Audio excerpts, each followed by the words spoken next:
Old MacDonald had a farm. And on that farm, there happened to be just 2 animals. 1 chicken and 1 pig. You see, Old MacDonald had fallen on hard times recently. I mean, you know, he used to be the best farmer in town. He had so many animals, cows and sheep and ducks and geese, and people would come from all over to see them. Everyone loved Old MacDonald, and they would sing songs about him and E-I-E-I-O and all that. But as the years passed and the times changed, fewer and fewer people would come by to see Old MacDonald. And before long, he had run out of money. And so Old MacDonald did what any other farmer would do, and he took his cows and his sheep and his ducks and his geese to market to be sold and, well, you know. And when all was said and done, all that he had left was 1 chicken and 1 pig. But he loved that chicken, and he loved that pig, and he made sure that they had enough food to eat and water to drink and enough space to roam around and play in the sun. He protected them from wolves and foxes and other animals that would try to snatch them away. And all in all, that chicken and that pig lived quite a happy life on that little lonely farm. And so one day the chicken and pig were talking, as chickens and pigs are wont to do. And the chicken said, "Bark, bark, bark, bark," and the pig responded, I'm sorry, I forget not everyone is fluent in barnyard animal. Let me try that again. The chicken said, "You know, pig, Old MacDonald has done a really good job taking care of us." "Well, I know," said the pig. "He feeds us, and he gives us water, and he chases away the foxes and wolves so we can play out in the sun." "Exactly," said the chicken. "But have you noticed that he's moving a little slower these days?" "Well, you know, now that I mention it, I have," said the pig. "And not only that," the chicken replied, "but I've also noticed that this house is starting to fall apart." "Well, I know," the pig said. "He's not going to be able to stay warm because winter is coming." "If only there was some way we could help him out and repay him for the kindness he's shown us," said the chicken. And the pig agreed. And so they started to think of ways they could help out Old MacDonald. And they thought, and they thought, and they thought, and they thought, and they thought until finally, aha! The chicken said, "I got it. We can open up a restaurant." "A restaurant?" "A restaurant! But we don't know the first thing about the restaurant business. What do you even call a restaurant run by a pig and a chicken? What would we serve?" "Don't worry," the chicken responded. "We'll keep it real simple. We'll call it ham and eggs, and that is what we'll serve." "Ham and eggs?" "Ham and eggs. It's perfect." "Well, I don't know," the pig responded hesitantly. "In order to make it work, it sounds like you'd only need to make a contribution, but I'd have to make a real commitment."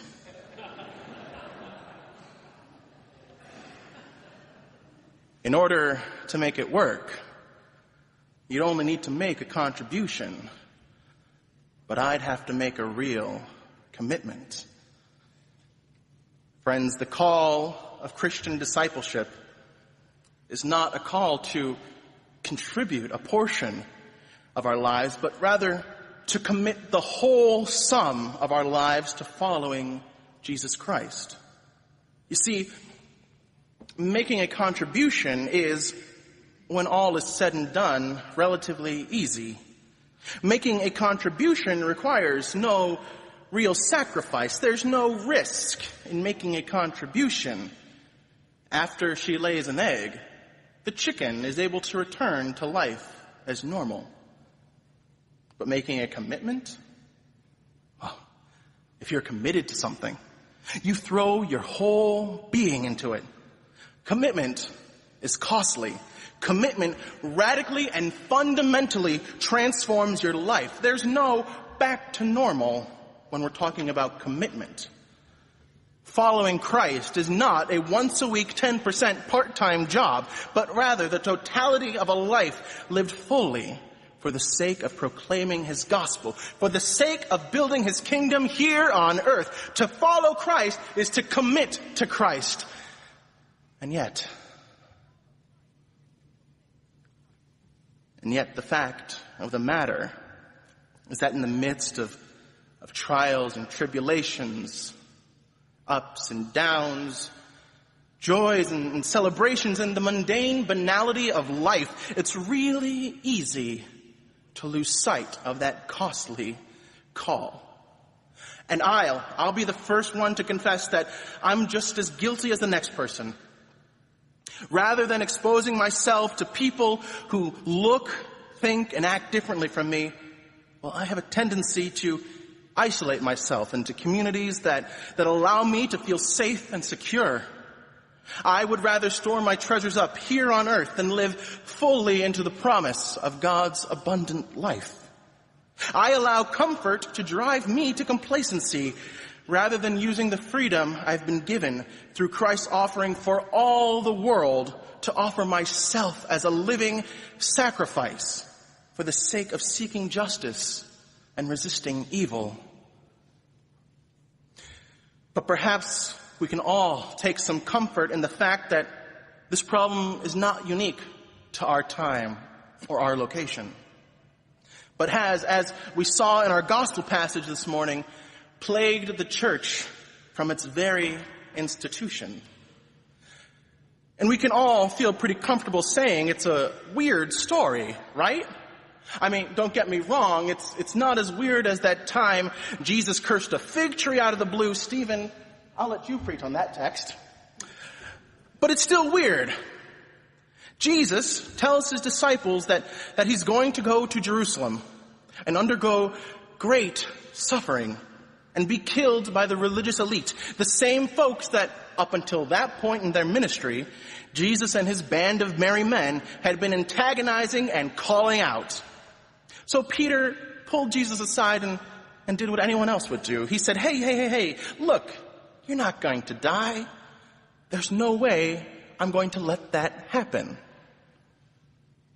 And given what had just happened just before our story began, well, that response makes sense. You see, just a few verses back within the very same chapter, Jesus told Peter that he was going to be the rock upon which Jesus would build his church.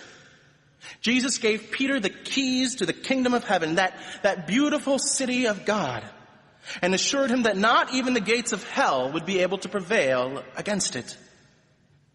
Things were finally looking up for our good friend Peter. All that work he had put in had finally paid off. Leaving behind his family and his business and traveling Lord only knows how many miles across the ancient Near East was finally worth it. He got that promotion. He was now Jesus' right-hand man.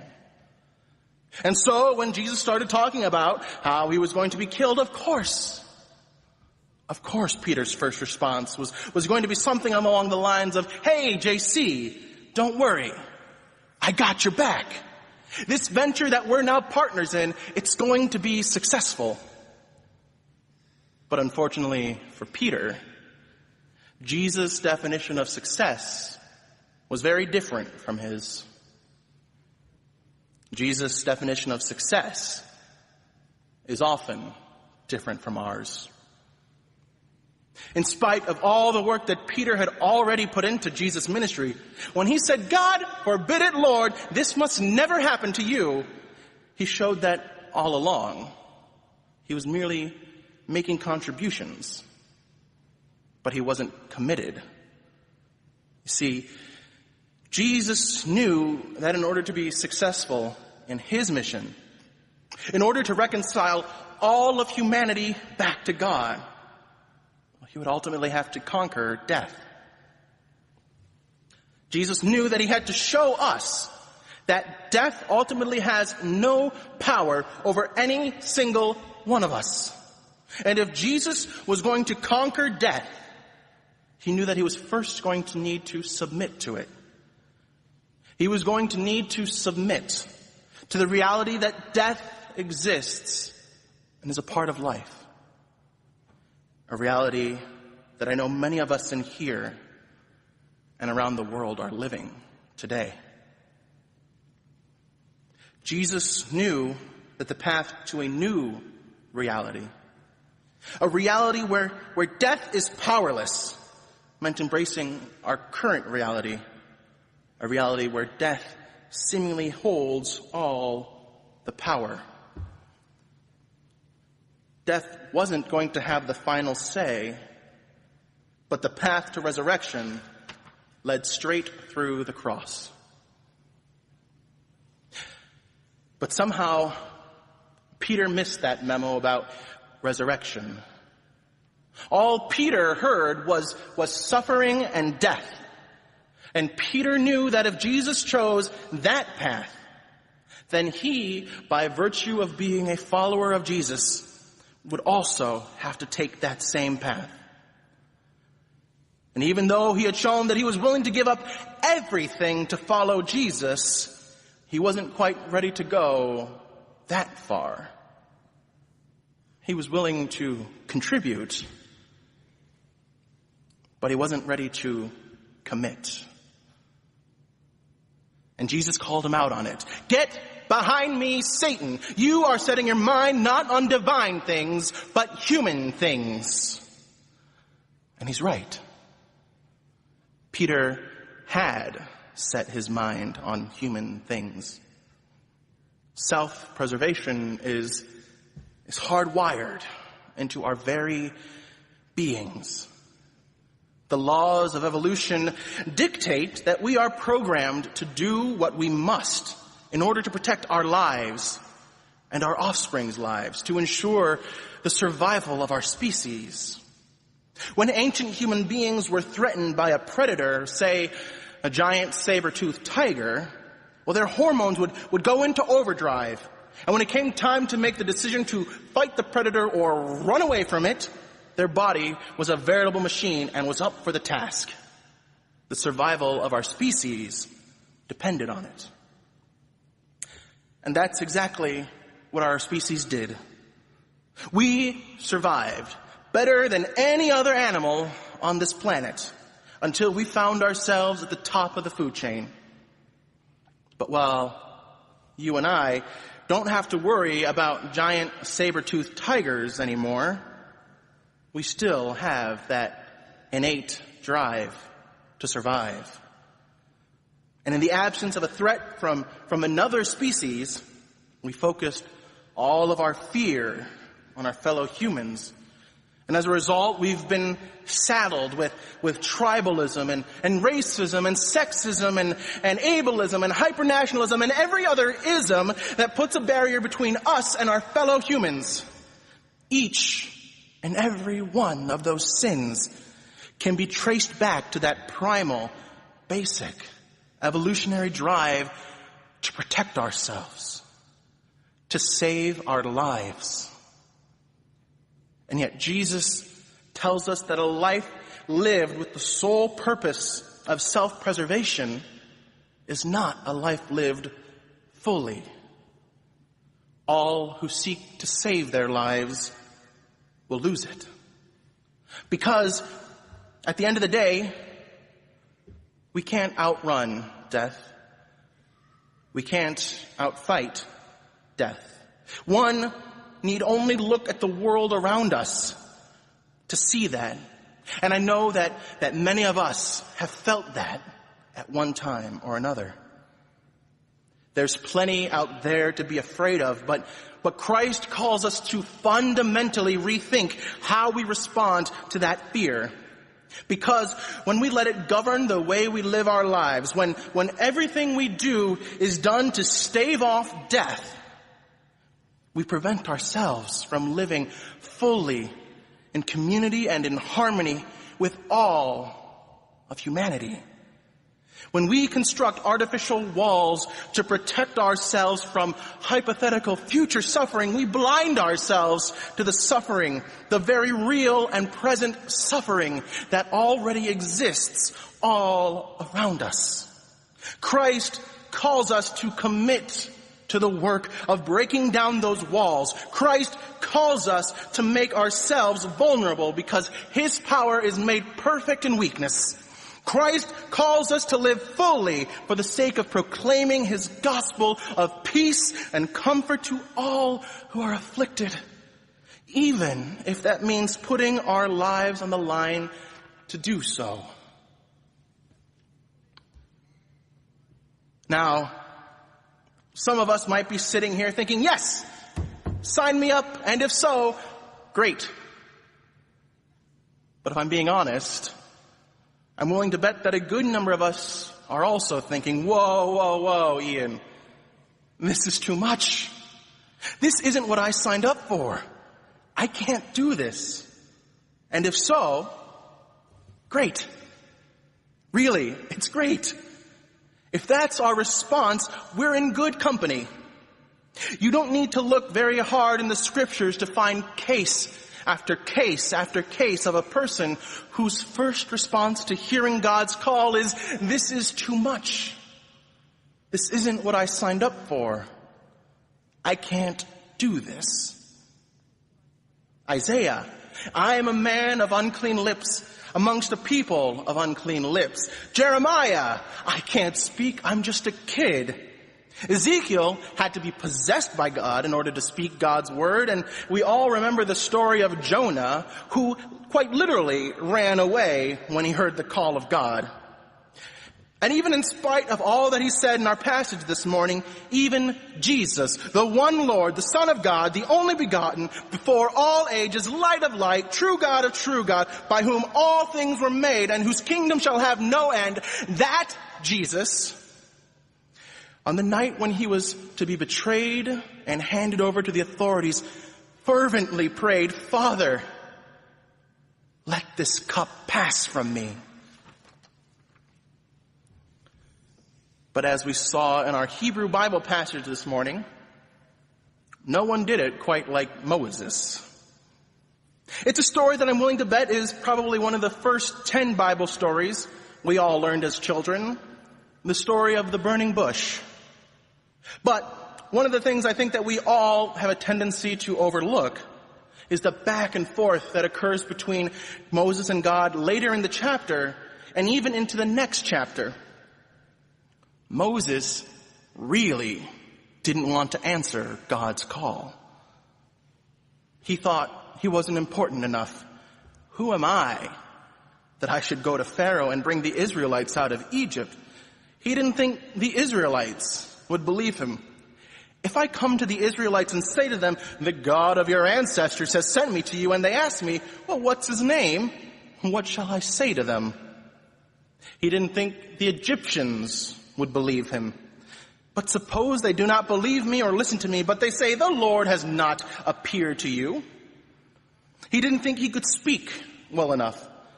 I've never been eloquent. I am slow of speech and slow of tongue. He didn't think he was up to the task. Please, send someone else. If you feel like you're not up to the task of answering that costly call, that's okay. You're not alone.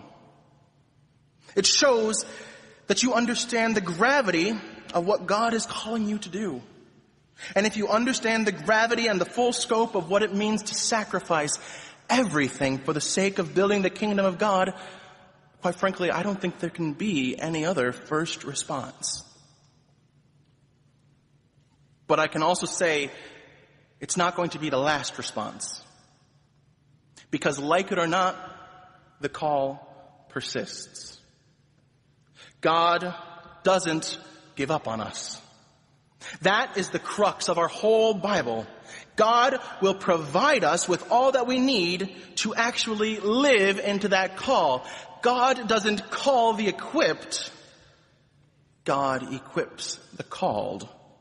That's the refrain we see over and over and over and over again throughout the scriptures. For every one of Moses' protests, God responds, I will be with you. You're not going to be doing this alone. For every one of our protests, God responds, I will be with you. You're not going to be doing this alone. And so, in light of all this, we're left with a choice. We can continue to live as we've lived since the dawn of human history, living into a mindset of self-preservation. Or we can, by the grace of God, look death in the face and boldly say, together in one voice, not today. We can let our fear of death strive us to separating ourselves from the suffering all around us, or we can recognize that God has shown us a vision of abundant life. And we can work together to make that vision a reality for everyone around the whole world. We can stand together as one and proudly proclaim, death has been swallowed up in victory. Where, O death, is your victory? Where, O death, is your sting? The call of Christian discipleship is a call to commit the whole sum of our lives to following Jesus Christ. It's going to take everything we have. And it's not always going to be easy. In fact, more often than not, it's going to be pretty hard. And if we strive to do it all by ourselves, we run the very real risk of being gobbled up or burnt out by that call. But thanks be to God, we don't have to do it alone.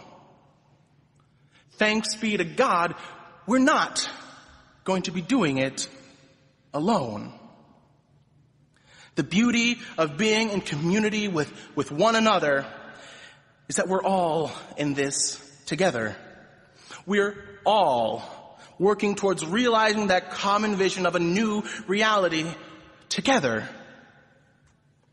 We have been given each other.